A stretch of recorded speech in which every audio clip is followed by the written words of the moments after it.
ನಮಸ್ಕಾರ. ಕತ್ತಲಿನ ಹೆಜ್ಜೆಗಳು ಈ ಸಣ್ಣ ಕಥೆಯ ಭಾಗ 2. ದಯವಿಟ್ಟು ಇದನ್ನು ಕೇಳ್ರಿ, ಲೈಕ್ ಕೊಡಿ, ಸಬ್ಸ್ಕ್ರೈಬ್ ಮಾಡಿ. ನೀವು ಮಾಡುವ ಸಬ್ಸ್ಕ್ರೈಬ್ ನಮಗೆ ಮುಂದಿನ ಒಂದು ಅನುಕೂಲತೆ ಆಗುತ್ತದೆ. ಇಷ್ಟು ಹೇಳ್ತಾ ಇವತ್ತಿನ ಭಾಗ 2ನೇ ಕಥೆಯನ್ನು ನಾನು ಮುಂದುವರಿಸ್ತಾ ಇದ್ದೇನೆ. ಆ ಚಿರತೆ ಬೆಟ್ಟದಿಂದ ಕೆಳಗೆ ಇಳಿಯುತ್ತಾ ಆ ಕಳ್ಳೆ ಹೆಜ್ಜೆಗಳನ್ನು ಕತ್ತಲಿನಲ್ಲಿ ಹಾಕುತ್ತಾ ಅದು ಬಹಳ ಸೂಕ್ಷ್ಮ ಪ್ರಾಣಿ. ಬೇಟೆಯಾಡುವುದರಲ್ಲಿ ಬಹಳ ನಿಸ್ಸೀಮ, ಓಡುವುದರಲ್ಲಿ ಬಹಳ ನಿಸ್ಸೀಮ. ಅಷ್ಟು ಸುಲಭವಾಗಿ ಯಾವ ಶತ್ರುವಿಗೂ ಅದು ಸಿಗುವುದಿಲ್ಲ. ಒಂದು ಬೇಟೆ ಮೇಲೆ ಅದು ಗುರಿ ಇಟ್ಟರೆ ಮುಗಿಯಿತು, ಅದನ್ನು ಸಿಗೋವರೆಗೂ ಅದು ಬಿಡುವುದಿಲ್ಲ. ಅಂಥ ಒಂದು ಸೂಕ್ಷ್ಮ ಸಂವೇದನೆ ಉಳ್ಳಂಥ ಪ್ರಾಣಿ ಅದು. ಯಾವುದು? ಚಿರತೆ. ಅದಕ್ಕೆ ಅತ್ಯಂತ ಸಿಹಿ ಊಟ ಅಂದರೆ ಜಿಂಕೆ ಮಾಂಸ. ಆ ಜಿಂಕೆ ಮಾಂಸ ಅಂದರೆ ಅತಿ ಪ್ರೀತಿ ಅದಕ್ಕೆ. ನಾವು ಹಿಂಗೆ ಹೋಳಿಗೆನ ಒಬ್ಬಟ್ಟು ಹೆಂಗೆ ತಿಂತೀವೋ ಹಾಗೆ ಆ ಜಿಂಕೆ ಮಾಂಸವನ್ನು ಅದು ವಿಶೇಷತೆಯಿಂದ ಅದನ್ನು ಒತ್ತೊಯ್ದು ನಿಧಾನಗತಿಯಲ್ಲಿ ತನ್ನ ಹೊಟ್ಟೆಯನ್ನು ತುಂಬಿಸಿಕೊಳ್ತದೆ. ಸವಿಯುತ್ತಾ ಆ ಮಾಂಸದ ರುಚಿಯನ್ನು ಸವಿಯುತ್ತೆ ಚಿರತೆ. ಅಲ್ಲಿ ಜಿಂಕೆಗಳಿರಲಿಲ್ಲ, ಸಣ್ಣ ಪುಟ್ಟ ಪ್ರಾಣಿಗಳೇ ಅದಕ್ಕೆ ಆಹಾರ. ಎಲ್ಲಿ ಈಗಿನ ಕಾಡು ಇಲ್ಲದವೆ, ಎಲ್ಲಿ ಅಡವಿಗಳದವೆ, ಎಲ್ಲಿ ದಟ್ಟ ಅರಣ್ಯ ಇದೆ, ಜಿಂಕೆಗಳು ಎಲ್ಲಿಲ್ಲ. ಪ್ರಾಣಿ ಅವುಗಳಿಗೆ ಬೋಳು ಗುಡ್ಡದ ಮೇಲೆ ಜೀವನ ಮಾಡ್ತಿರ್ತವೆ. ಆ ಸಣ್ಣ ಪುಟ್ಟ ಏನು ಸಿಗುತ್ತೋ ಆ ಕೋಳಿನೋ ಮತ್ತಿಂದೇನೋ ಅದನ್ನೇ ತಿನ್ನೋದು, ಹೊಟ್ಟೆ ತುಂಬಿಸ್ಕೊಳ್ಳೋದು, ಇಂಥ ಒಂದು ಸ್ಥಿತಿ ಆ ಚಿರತೆಗೆ ಬಂದಿರ್ತದೆ. ಒಂದು ವಾರದ ಕೆಳಗೆ ಒಂದು ಹಳ್ಳಿ ಪಕ್ಕದಲ್ಲಿ ತೋಟಕ್ಕೆ ಬಂದಾಗ ನಾಯಿ ಮರಿಯನ್ನು ಒತ್ತೊಯ್ದಿತ್ತು. ಒಂದು ನಾಯಿ ಮರಿ ಹೊತ್ಕೊಂಡು, ನಾಯಿನೂ ತಿಂತವು, ನಾಯಿ ಮಾಂಸನೂ ಭಾಳ ಇಷ್ಟ ಅವಕ್ಕೆ, ಒತ್ತೊಯ್ದಿತ್ತು. ಅದಕ್ಕಿಂತ ಮುಂದೆ ಕಟ್ಟೆಯ ಪಕ್ಕದಲ್ಲಿ ಕಟ್ಟಿದ್ದ ಆ ಒಂದು ಕುರಿಯನ್ನು ಅದು ಕಚ್ಚಿ ಒಯ್ದಿತ್ತು. ಆ ವೆಂಕಣ್ಣನ ಮನೆ ಮುಂದೆ ಕಟ್ಟಿರ್ತಕ್ಕಂಥ ಒಂದು ನಾಯಿ, ಗಂಡು ನಾಯಿ, ಒಂದು ಕುರಿ ಈ ಚಿರತೆ ಬಲಿ ತಗೊಂಡಿತ್ತು. ಆ ಸವಿಗೆ ಅದು ಎಲ್ಲಿ ಆಹಾರ ಸಿಗದಿದ್ದ ಆ ವೇಳೆಯಲ್ಲಿ ಅದು ಮತ್ತೆ ಆ ವೆಂಕಣ್ಣನ ಗುಡಿಸಲಿಗೆ ನಿಧಾನವಾಗಿ ಕತ್ತಲಿನಲ್ಲಿ ಕಳ್ಳೆ ಹೆಜ್ಜೆಗಳನ್ನು ಇಡುತ್ತಾ ನೆಲರಾಗಿ ಬರುತ್ತಿತ್ತು. ಆ ಬೆಳದಿಂಗಳಲ್ಲಿ ರುಚಿಗೆ ವೆಂಕಣ್ಣ ಚಿರತೆಯ ಮೇಲೆ ಸಿಟ್ಟಿನಿಂದ ಹಲ್ಲು ಕಡಿಯುತ್ತಿದ್ದ. ಏಕೆಂದರೆ ಸಾಕಿದ ಕುರಿಯನ್ನು ಕತ್ತು ಹಿಸುಕಿ ಒತ್ತು ಒಯ್ದಿತ್ತು ಆ ಚಿರತೆ. ಆ ದಪ್ಪನೆ ಕೋಲು ಹಿಡಿದು ಇಬ್ಬರು ಸ್ನೇಹಿತರೊಡನೆ ಏನಾದರೂ ಆಗಲಿ ಆ ಚಿರತೆಯನ್ನು ಕೊಂದು ಬಿಡಬೇಕೆಂದು ಹೊಂಚು ಹಾಕಿ ಸಂಚು ಮಾಡಿ ಕಾದು ಕುಳಿತಿದ್ದನು ವೆಂಕಣ್ಣನು. ಏನು ಮಾಡೋದು? ನಾಯಿಯೂ ಅಷ್ಟೇ ತನ್ನ ಮರಿಯನ್ನು ಕಳೆದುಕೊಂಡು ಇರುವ 2 ಮರಿಗಳೊಂದಿಗೆ ಜೋಪಾನವಾಗಿ ಕಾದು ಕುಳಿತಿತ್ತು. ನೆರಳು ಕಂಡರೂ ಸಾಕು, ಗರಿ ಅಲಿಗಿದರೂ ಸಾಕು, ಬೊಗಳುತ್ತಿತ್ತು, ಭಯದಿಂದ ಬೊಗಳುತ್ತಿತ್ತು. ಆ ನಾಯಿ ಮರಿ ಅದರದ್ದೇ ಮರಿ, ಅದು ಸ್ವಲ್ಪ ದೊಡ್ಡದಿತ್ತು. ಅದನ್ನು ಹೊತ್ಕೊಂಡು ಹೋಗಿತ್ತು ಚಿರತೆ. ಒಂದು ಕುರಿ ಮರಿಯನ್ನು ಹೊತ್ಕೊಂಡು ಹೋಗಿತ್ತು. ಇದು ವೆಂಕಣ್ಣನಿಗೆ ಅದನ್ನು ಕೊಂದೇ ಬಿಡ್ಬೇಕು ಅನ್ನೋದೊಂದು ಕಿಚ್ಚು ಅವನನ್ನು ಕಾಡ್ತಾ ಇತ್ತು. ಆ ನಾಯಿಗೆ ಅಷ್ಟೇ ಒಂದು ಭಯ ಕಾಡ್ತಾ ಇತ್ತು. ಇಲ್ಲಿ ಬರ್ತತ್ತೋ ಅಲ್ಲಿ ಬರ್ತತ್ತೋ, ಭಯದಿಂದ ಥರ ನಡುಗ್ತಿತ್ತು ತನ್ನ ಮರಿಗಳನ್ನು ಇಟ್ಕೊಂಡು. ಚಿರತೆ ನಿಧಾನವಾಗಿ ಸಾಕಿಯೇ ಸಿಕ್ಕಿದ ಸಣ್ಣ ಪುಟ್ಟ ಬೇಟೆಗಳನ್ನು ಒತ್ಕೊಂಡು ತಲೆ ಮೇಲಿಟ್ಟು ಕುರಿ ಕಾಯುವ ಗೊಲ್ಲರು, ಆ ರಾತ್ರಿ ಹೊತ್ತು ಕುರಿ ಗೊಲ್ಲರು ಕಾಯ್ತಿರ್ತಾರಲ್ಲ ಮುಂದೆ ಮನುಷ್ಯಂಡು, ಅವರು ಸಹ ಕೂಗ್ತಾ ಇದ್ದರು. ಅಲ್ಲಿನೂ ಹೋಗೋದಕ್ಕೆ ಆಗಲಿಲ್ಲ. ನಿಧಾನವಾಗಿ ಆ ಕತ್ತಲಿನಲ್ಲಿ ಯಾರೋ 3 ಜನ ತೆಂಗಿನಕಾಯಿ ಕೀಳ್ತಾಯಿದ್ರು. ಊರಿನ ಪಕ್ಕದಲ್ಲಿ ಊರು ಹಂದಿಗಳು ಜೋಪಾನವಾಗಿ ತಮ್ಮ ಮರಿಗಳ ಪಕ್ಕದಲ್ಲಿ ಮಲಗಿಸಿ ತಾವು ಮಲಗಿದ್ದವು. ಹೀಗೆ ಮತ್ತು ಕೆಲವು ನರಿಗಳು ಪಕ್ಕದಲ್ಲಿ ನರಿಗಳು ಕೂಗ್ತಾ ಇದ್ದವು. ಊರಿನ ದನಗಳು ಮೆಲುಕು ಹಾಕುತ್ತಾ ಮಲಗಿದ್ದವು. ಚಿರತೆ ನಿಧಾನಗತಿಯಿಂದ ಎಲ್ಲವನ್ನೂ ಅವಲೋಕನ ಮಾಡುತ್ತಾ ಸರಸರನೆ ಓಡುತ್ತಾ ದೂರದಿಂದ ಎಲ್ಲವನ್ನು ಪರೀಕ್ಷಿಸುತ್ತಾ ಸುತ್ತಲೂ ನೋಡುತ್ತಾ ಸಾಗಿತ್ತು ತನ್ನ ಬೇಟೆಗಾಗಿ. ತುಂಬ ಹಸಿದಿತ್ತು ಚಿರತೆ, ಭಾಳ ಹಸಿವಾಗಿತ್ತು. 2 ಮರಿಗಳಿಗೆ ಹಾಲುಣಿಸಿ ಸರಿಯಾದ ಆಹಾರ ಸಿಗೋದಿಲ್ಲ, ಹಸಿತ್ತು. ಬೇಟೆ ಸಿಕ್ಕಿರಲಿಲ್ಲ. ಕಾಡೆಲ್ಲ ಕಡಿದ ಮೇಲೆ ಸಣ್ಣ ಗಿಡಗಳ ನಡುವೆ ಕೋಳಿ ಈ ಊರಿಗೆ ಬಂದು ನಾಯಿಗಳು ಕುರಿಗಳನ್ನು ಬೇಟಾಡ್ತಿತ್ತು. ಅದರಲ್ಲಿ ಸಹ 3 ಜನ್ಮಗಳಿಗೆ ಮರಿಗಳು ಜನ್ಮ ನೀಡಿತ್ತು. ಹಸುವಿನ ತಾಪ ಬಿಟ್ಟರೆ ಅದಕ್ಕೆ ಬೇರೇನು ಗೊತ್ತಿರಲಿಲ್ಲ. ವೆಂಕಣ್ಣ ಕೊಲ್ತಾನ ಅನ್ನೋದಾಗಲಿ, ನನಗೋಸ್ಕರ ಕಾದು ಕುಳಿತಿದ್ದಾನೆ ಅಂತಂದೋದಾಗಲಿ ಅದರ ಇದಕ್ಕೆ ಪರಿವಿಗೆ ಬರಲೇ ಇಲ್ಲ. ಎಷ್ಟು ಅಲಿದರೆ ಏನೂ ಸಿಕ್ಕಲಿಲ್ಲ. ಮತ್ತೆ ಅದಕ್ಕೆ ನೆನಪು ಬಂತು, ಅಲ್ಲೇ ನಾನು ಈ ಒಂದು 15 ದಿವಸದ ಕೆಳಗಡೆ ಒಂದು ಕುರಿಯನ್ನು ಹೊತ್ಕೊಂಡೋಗಿದ್ನಲ್ಲ, ಅಲ್ಲಿಗೆ ಹೋದರೆ ಏನಾದರೂ ಸಿಗಬಹುದೇನೋ ಅಂತ ಒಂದು ಭಾವನೆಯಿಂದ ಆ ತಿಂದ ಕುರಿಯ ನೆನಪು ಅದೇ ಜಾಗಕ್ಕೆ ಹೋಗಬೇಕೆನಿಸಿತು. ಆದರೆ ಭಯ. ಒಂದು ಸರಿ ಅವಕ್ಕೂ ಗೊತ್ತಿರ್ತದೆ, ಒಂದು ಸರಿ ಕಳ್ತನ ಮಾಡಿದ ಮೇಲೆ ಇನ್ನು ಕಳ್ಳ ಬಂದೇ ಬರ್ತಾನಂತಂತಿಲ್ಲ, ಅವ್ರೇನು ಕಾಯ್ತಿರ್ತಾರೋ. ಹಂಗೆ ಮನೆ ಮಾಲೀಕ ನನಗೋಸ್ಕರ ಕಾದು ಕುಳಿತಿರ್ಬೋದು. ಯಾಕೋ ಭಯ ಅನ್ನಿಸ್ತದೆ ಅದಕ್ಕೆ. ಬೆಟ್ಟದ ತಪ್ಪಲಿಂದ ಹೊರಟು ಬಂದರೆ ಮೊದಲು ಊರಿನ ಉತ್ತರ ತುದಿ ಸಿಗುತ್ತದೆ. ಆಮೇಲೆ ನಿಧಾನ ಗತಿಯಲ್ಲಿ ಅದು ಸಾಗ್ತಾ ಇತ್ತು. ಕೋಳಿಯಾದರೂ ಸಿಗುತ್ತಾ ಇದೆ ಅಂತಂತೇಳಿ ನೋಡ್ತತೆ, ಅದು ಏನೂ ಸಿಕ್ಕೋದಿಲ್ಲ. ಆಮೇಲೆ ಕುರಿ ತಿಂದ ಟೇಸ್ಟ್ ಇರ್ತದಲ್ಲ, ಚಪಲ ಇನ್ನೂ ಜಾಸ್ತಿ ಆಗಿಬಿಡ್ತು ಅದಕ್ಕೆ. ಭಾಳ ಕಷ್ಟಪಟ್ಟು ಅವನು ವೆಂಕಣ್ಣ 3 ಕುರಿಗಳು ತಂದದ್ದ, ಅದರಲ್ಲಿ ಒಂದು ಮಾರಿ ಬಿಡೋಣ ಅಂತಂತ ಅಂದ್ಕೊಂಡಿದ್ದ. ಅಷ್ಟರಲ್ಲಿ ಈ ಚಿರತೆ ಅದನ್ನು ಹೊತ್ಕೊಂಡು ಹೋಗಿತ್ತು. ಆಮೇಲೆ ಯಾವುದೋ ಕಾರಣಕ್ಕಾಗಿ ಪೊಲೀಸ್ನವ್ರು ಕರೆಸ್ಕೊಂಡಿದ್ರು. ಬರೋಷ್ಟ್ರಿನ ಹೆಣ್ಮಕ್ಳು ಮನೆಗಿರ್ತಾರೆ, ಅಷ್ಟರಲ್ಲಿ ಹೊತ್ಕೊಂಡು ಹೋಗಿರ್ತದೆ ಇದು.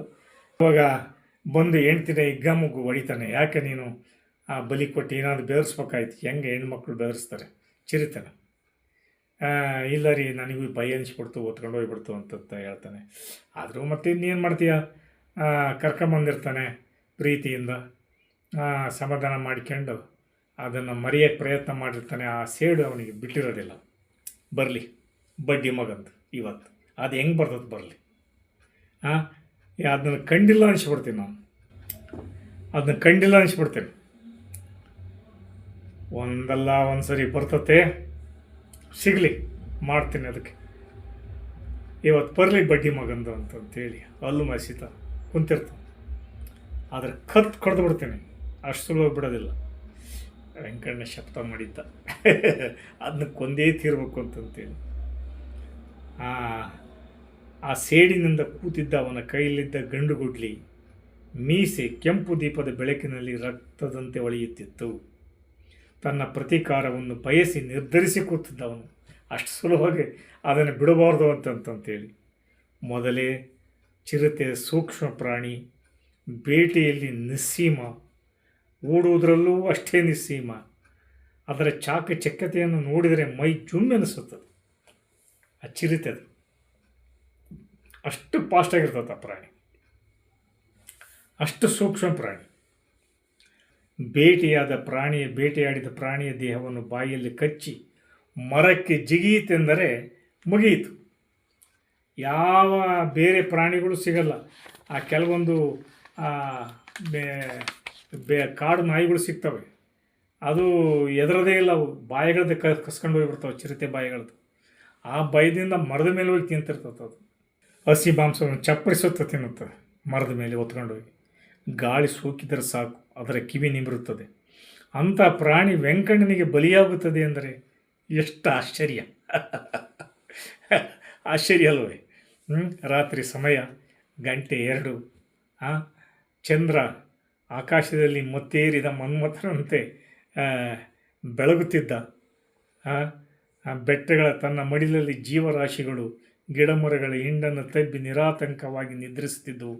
ಎಲ್ಲ ಪ್ರಾಣಿಗಳು ಪಕ್ಷಿಗಳು ಮತ್ತೇರಿದ ಮಧುಮತಿಯಂತೆ ತಣ್ಣನೆ ಗಾಳಿ ಸುಖವಾಗಿ ಬೀಸ್ತಿತ್ತು. ಯಾಕೋ ಏನೋ ನಾಯಿಗೆ ನಿದ್ರೆ ಬರಲಿಲ್ಲ. ಅದು ಮನೆ ಮುಂದೆ ಮಲಗಿರ್ತತ್ತಲ್ಲ, ನಿದ್ದೆ. ಉಳಿದ 2 ಕುರಿಗಳ ಭಯದ ವಾತಾವರಣ ಎಲ್ಲವೂ ಎಚ್ಚರದಿಂದಿತ್ತು. ಅವು ಈ ಉಳಿದ ಕುರಿಗಳು ಅವ್ರಿಗೂ ನಿದ್ದೆ ಬರ್ತಾಯಿಲ್ಲ. ಒಂಚೂರು ಗಾಳಿ ಸೋಕಿರ್ ಸಾಕು ಅವು ಥರ ನಡುಗ್ತಿರ್ತವೆ. ನಾಯಿ ಅಂತೂ ನೋಡಬಾರ್ದು, ಅಷ್ಟು ಭಯದಿಂದ ನಡುಗ್ತಾ ಇರ್ತದೆ. ತನ್ನ ಮರಿಗಳನ್ನು ಹೊಟ್ಟೆಯಲ್ಲಿ ಬಚ್ಚಿಟ್ಕೊಂಡು ಯೋಚಿಸ್ತಿತ್ತು. ನಾಯಿ ಒಂದು ಸರಿ ಯೋಚನೆ ಮಾಡ್ತತೆ, ತಾನು ಹುಟ್ಟಿದ್ದು ಯಾಕೆ ಯಾರೋ ಬಿಸಾಕಿದ ಕೂಳನ್ನು ತಿಂದು ತಿಪ್ಪೆಯ ಮೇಲೆ ಬಿದ್ದು ಹಳಸಿದ ಪದಾರ್ಥವನ್ನು ತಿಂದು ಆ ಮರಿಗಳನ್ನು ಹಾಕಿ ಅದನ್ನು ಸಾಕಿ ಬೆಳೆಸಿ ಯಾರಿಗೋಸ್ಕರ ಕಾಲದೊಡನೆ ಬೆಳೆದು ತಾಯಿಗೆ ನೋವು ಕೊಟ್ಟು ಹೊರಬಿದ್ದು ನನ್ನನ್ನು ನಾನೇ ತಿಂದು ಒಂದು ರೂಪಕ್ಕೆ ಬಂದು ನೋವನ್ನು ಒಡೆದು ಹೊರಕ್ಕೆ ಬಂದು ಗಾಳಿಗೆ ತಬ್ಬಿಬ್ಬಾಗಿ ಸಹಿಸಿಕೊಂಡು ಎದರಿ ಬೆದರಿ ಮಡಿಲಲ್ಲಿ ಮರೆಯಾಗಿ ಹುದುಗಿ ಛೇ ಇದು ಒಂದು ಬದುಕೆ. ನಾಯಿ ಅಂದ್ಕೊಳ್ತದೆ ಅದು ಅದ್ರ ಭಾವನೆಗಳನ್ನು ವ್ಯಕ್ತಪಡಿಸುತ್ತೆ. ಇದು ಒಂದು ಬದುಕೆ. ಇನ್ನು ಕುರಿಯ ಬದುಕಿ ಕೇಳಬೇಕೆ? ಕುರಿ ಬದುಕಿ ನೀನು ಕೇಳ್ತೀಯ? ಬದುಕು ಕೇಳಬೇಕೆ? ಅದು ಹುಟ್ಟುವುದೇ ಸಾಯುವುದಕ್ಕಾಗಿ. ಏನು ಮಾಡೋದು ಈಗಿನ ಪ್ರಪಂಚದಲ್ಲಿ?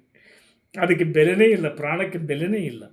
ಹುಟ್ಟುವುದೇ ಸಾಯೋದಕ್ಕಾಗಿ ಎನ್ನುವ ರೀತಿ ಇನ್ನೊಬ್ಬರ ಹೊಟ್ಟೆಗೆ ಆಹಾರವಾಗಿ ಅದು ಜೀರ್ಣಿಸಿ ಭೂಮಿಗೆ ಸೇರುವುದೇ. ಛೇ, ಈ ಅಂಥ ಜೀವನ ಚಕ್ರ ಇದು. ಆ ಪ್ರಾಣಿಗಳು ಅಂದ್ಕೊಳ್ತವೆ. ಒಂದು ಕಥೆಯ ಸಾರಾಂಶದಲ್ಲಿ ಆ ಕಥೆಯಲ್ಲಿ ಬರ್ತಕ್ಕಂಥ ಪ್ರಾಣಿಗಳು, ಆ ನಾಯಿಯ ಜೀವನ ಹೇಗೆ, ಏನಪ್ಪ ನನ್ನ ಜೀವನ, ಕುರಿಯ ಒಂದು ಸರಿ ಯೋಚನೆ ಮಾಡ್ತದೆ, ನನ್ನೆಂಥ ಜೀವನ, ನಾನು ಹುಟ್ಟೋದೇ ಸಾಯೋದಕ್ಕೋಸ್ಕರವಾಗಿ, ಇನ್ನೊಬ್ಬರ ಹೊಟ್ಟೆಗೆ ಆಹಾರವಾಗಿ ಅದು ಅವ್ರ ಹೊಟ್ಟೆ ಒಳಗೆ ಜೀರ್ಣಿಸಿ ಮತ್ತೆ ಮಣ್ಣಿಗೆ ಸೇರಿ ಛೇ ಇದು ಒಂದು ಬದುಕೆ ಅಂತ ಅವು ತನ್ನದೇ ಯೋಚನೆ ಇಲ್ಲ ಹೆರೆಯಲ್ಲಿ.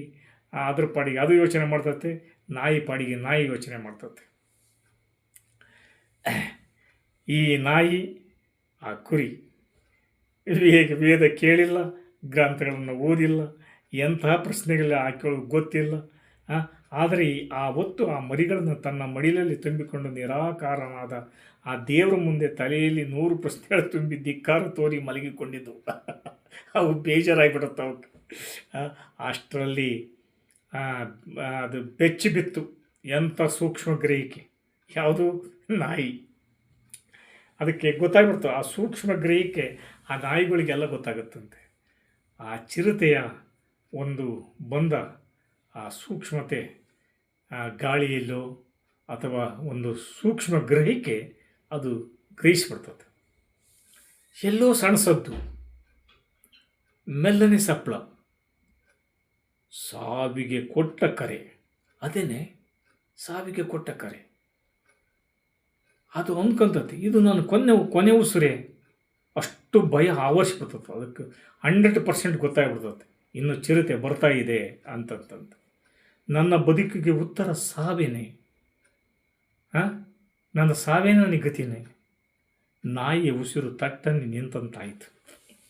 ಭಯದಿಂದ ನಡುಗಿ ಎದ್ದು ನಿಂತ ತನ್ನ ಮರಿಗಳನ್ನು ಉಳಿಸಿಕೊಳ್ಳಲು ಸುತ್ತಲೂ ತಿರುಗಿ ಭಯದ ಧ್ವನಿಯಿಂದ ಬೊಗಳಿತ್ತು. ಅದು ವಿಚಿತ್ರವಾದ ಧ್ವನಿಯಿಂದ, ಭಯದ ಧ್ವನಿ ಅಂತ ಅವು ನಾಯಿಗಳಿಗೆ ಬರುತ್ತೆ. ಪ್ರಾಣ ಹೋಗುತ್ತೇನೋ ಇನ್ನು ಕೆಲವೇ ಕ್ಷಣದಲ್ಲಿ ಅಂತಂತೇಳಿ ಅಂದ ಕ್ಷಣಕ್ಕೆ ಅವು ಕೆಟ್ಟ ಧ್ವನಿಯಿಂದ ತನ್ನ ಉಸಿರಿನೆಲ್ಲ ಬಿಗಿ ಹಿಡಿದು ಬೊಗಳ್ತವೆ. ಒಂದು ಸರಿ ಚಿರತೆ ಬಂದ ಕಾಲದಲ್ಲಿ ಬೊಗಳಿತ್ತು. ಆ ಬೊಗಳುವಿಕೆ ಎಂಥ ಭಯದಿಂದ ಕೂಡಿತ್ತು ಅಂತಂತಂದರೆ, ಆ ಚಿರತೆ ತನ್ನ ಕತ್ತನ್ನು ಕಚ್ಚಿದಾಗ ಹೊರಡ ಜೀವದ ಕಚ್ಚಿಕೊಂಡು ಹೋಗ್ಬೇಕಾದ್ರೆ ಜೀವದ ಹಂಗು ತೊರೆದು ಆ ಕೂಗ್ತವಲ್ಲ, ಆ ಬಾಯಿ ಬಡ್ಕಂತವಲ್ಲ, ಆ ಒಂದು ಭಯದ ಕೂಗು ಅದು. ಕುರಿಗಳು ಗಾಬರಿ ಆದ, ಕುರಿಗಳಿಗೂ ಗೊತ್ತಾಗ್ಬಿಡ್ತು ಚಿರತೆ ಬಂತು ಅಂತಂತೇಳಿ. ಅದಕ್ಕೂ ಸೂಚನೆ ತಿಳಿಯಿತು. ಮನೆಯ ಸೂರಿನ ಕತ್ತಲಿನಲ್ಲಿ ಗಂಡು ಗೊಡೆಯಲಿನ ಹಿಡಿದು ವೆಂಕಣ್ಣ ತದೇಕ ಚಿತ್ತದಿಂದ ಕುರಿ ಮತ್ತು ನಾಯಿಗಳನ್ನು ನೋಡುತ್ತಾ ಕುಳಿತಿದ್ದ. ಕಾಯ್ತದಾನೆ ಬರಲಿ ನನ್ನ ಮಗಂದು ಅಂತಂತೇಳಿ. ಅವನ ಕಣ್ಣುಗಳು ಬೆಳದಿಂಗಳ ಬೆಳಕಿನಲ್ಲಿ ವಜ್ರದ ಅರಳಿನಂತೆ ಕಾಣುತ್ತಿದ್ದವು. ಹಾಗೆ ನಿಂತ್ಕೊಂಡು ಬರಲಿ ಇವತ್ತು ನನ್ನ ಮಗಂದು ಅಂತಂತೇಳಿ ಕಾಯ್ತಾ ಇತ್ತು. ಇದು 2ನೇ ಭಾಗ. 3ನೇ ಭಾಗ ಕೊನೆಯ ಬೇಟೆ. ಕತ್ತಲಿನ ಹೆಜ್ಜೆಗಳು. ಚಿರತೆ ವೆಂಕಣ್ಣನಿಗೆ ಬಲಿಯಾಗುತ್ತದೆ. ಮುಂದಿನ ಭಾಗದಲ್ಲಿ ನಾನು ಕಥೆಯನ್ನು ಮುಂದುವರಿಸ್ತೇನೆ. ಈಗ ಟೈಮು ಆಯ್ತಾ ಬಂತು. ನಮಸ್ಕಾರ. ಇದನ್ನು ಕೇಳಿ ಸ್ವಲ್ಪ ಇದನ್ನು ಸಬ್ಸ್ಕ್ರೈಬ್ ಮಾಡಿ, ಲೈಕ್ ಕೊಡಿ ಅಂತ ಕೇಳಿಕೊಳ್ಳುತ್ತಾ ಇವತ್ತಿನ ಈ ಕಥೆಯ ಸಾರಾಂಶವನ್ನು ಇಲ್ಲಿಗೆ ನಿಲ್ಲಿಸಿ ಕಥೆಯನ್ನು ಮುಕ್ತಾಯ ಮಾಡಿ ಮುಂದಿನ ಭಾಗವನ್ನು 3ನೇ ಭಾಗದಲ್ಲಿ ಹೇಳ್ತಾ ಇದ್ದೀನಿ. ನಮಸ್ಕಾರ. ಎಲ್ಲರಿಗೂ ವಂದನೆಗಳು.